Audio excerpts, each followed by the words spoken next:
Dikira ukti, ternyata reserse. Viral anggota polisi nyamar jadi The Nurul demi tangkap bandar. Kenakan pakaian berhijab dan daster panjang, seorang anggota reserse kriminal menyamar sebagai The Nurul untuk menangkap bandar.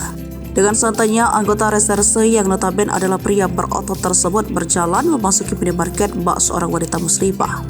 Aksinya itu pun berhasil terekam dan diunggah melalui akun TikTok pada Minggu 24 Maret 2024. Mulanya dalam video tersebut terlihat seseorang yang sedang mengenakan daster dan jilbab instan berwarna biru di depan sebuah minimarket.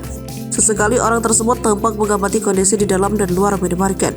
Siapa sangka penampilan yang semula dikira wanita itu ternyata merupakan seorang pria anggota reserse kriminal. Dengan anggunnya, anggota reserse itu berjalan layaknya seorang perempuan menyusuri sekitar minimarket. Sukses beraksi tanpa membuat pengunjung lainnya curiga, anggota reserse itu akhirnya berhasil membekuk 2 orang bandar beserta barang bukti.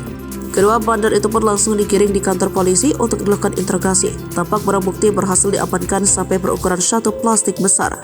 Setelah menyamar selesai, anggota reserse itu pun kembali ke penampilan aslinya dengan melepas jilbab walau memakai daster.